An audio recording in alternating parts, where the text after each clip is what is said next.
ask me, Jo, what do you eat for breakfast and do you take supplements? Well, the answer is yes, I take supplements depending on what's happening in my period of life and what's happening.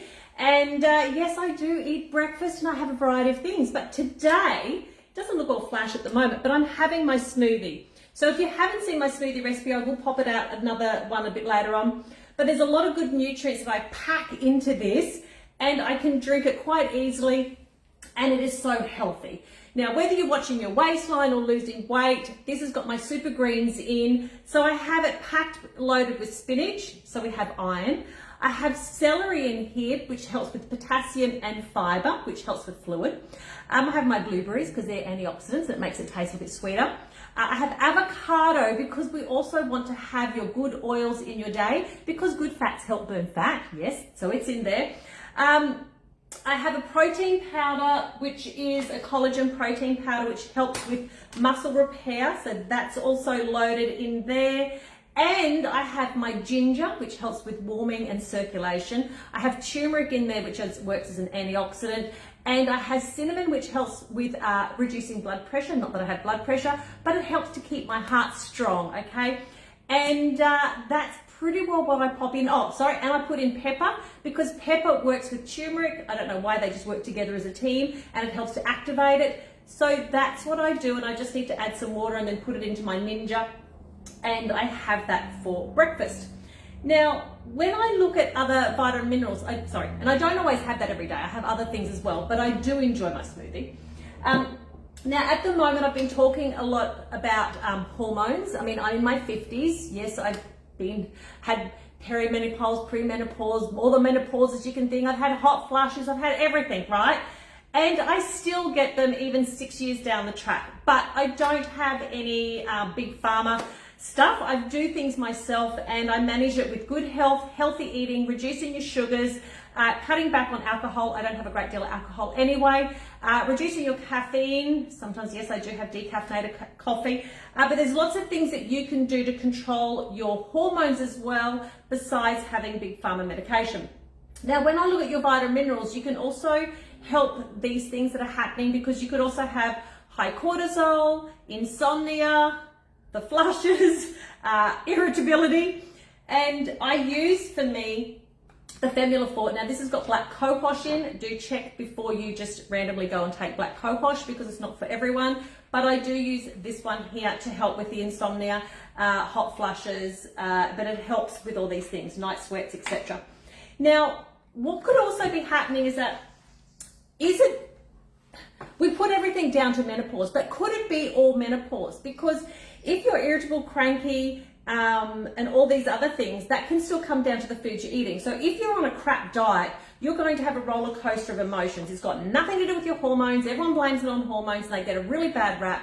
But your food could be controlling the way that you're feeling. And this is one of the reasons for the past 30 years, I've been teaching and educating people how to make changes in their diet and have a healthy lifestyle, not restricting everything out, but understanding how food is making you feel. And once you understand that, you're going to get a little light bulb that goes bing, and you're going to realize that you have more control over saying no versus saying, I can't eat this because I'm on a diet. Going on a diet, 70% of people fail being on a diet. But if you can understand the link behind what some foods do to cause certain reactions, whether it's irritability, bloated stomach, constipation, tiredness, heartburn, all those things, then you have a real reason to say, actually, I'm not having that today because I know it doesn't make me feel good. But if you go on a diet, you go, no, I can't have that because I'm on a diet, and then you feel you're restricted. But it's no longer restriction if you think about it differently, okay? Now, if you want to know more about help with bringing your weight down, hit me up because I'm happy to help you as well. Now, the other thing that people could get confused about is adrenal fatigue. So you can be feeling tired and lethargic, and this can go then be cross-correlation even with your hormones. But is it the high cortisol that's causing the problem, and could it be your adrenals? And if you are also low in magnesium, which happens when we have a poor diet, and I mean diet as in processed foods, alcohol, what else have we got? High sugars, deep fried foods, commercial foods, anything that comes in a box has got a lot of processing in it. These can also be depleting your magnesium and your potassium levels down, and you could be deficient just in this key mineral, and you might need a little bit of extra boost, especially if you're not getting it in your diet, okay? And adrenatine will help with a bit of withania, with a bit of ginseng, especially if you're not sleeping real well. It might be that your cortisol levels are really high, especially if you're waking up at 3 o'clock on most mornings, which I often do, and this is why I do these as well. The other thing that could be very helpful is your B vitamins and having a Fem Essential, which is got a whole different minerals in there as well. So it's giving you your baseline, because in all honesty, many people are probably only getting maybe 30% of their recommended daily ounce of vitamin minerals in your diet. And that's pretty low. And this is because of chemicals.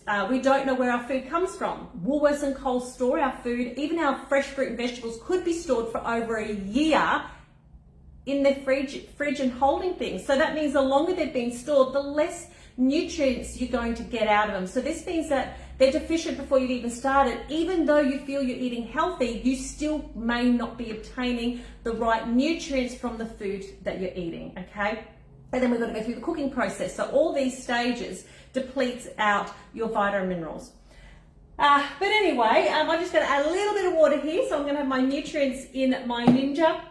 Take some vitamin minerals as well to keep me healthy, and then I'm off to Pilates, because it's also good about having your muscle mass, especially when we're getting older. It's good to build up your muscles. You don't have to be hardcore. I'm doing resistance exercises. As I'm getting older, I do focus more on a little bit of cardio. I love my cardio. I'm actually a cardio nut, but I'm very much aware that if you don't use it, you lose it. So going and doing your weights and even Pilates, yoga, any of those things there to help rebuild your muscle tone, because as we age, we tend to lose that muscle tone, and we really need it, ladies. You know, we have to do it because it's what holds you together so that we don't look old and that we don't get saggy skin. And that's another reason why I do put protein in through my day. And of course I have things like chicken, steak, lamb, all those other things as well, and fish. Anyway, if you want any extra help, if you're not quite sure, if you're feeling a little bit stuck, you can comment below, you can hit me up, send me a message if you wish to. I'm more than happy to have a chat with you. I always give out a free food analysis anyway to pinpoint where you might be going wrong and offer some advice as well along the way. And if you work with me, awesome. And if you don't, well, you've just got some valuable information that I like to share anyway. Make the best of it. Wherever you are, have a great day, and I look forward to chatting with you again very soon.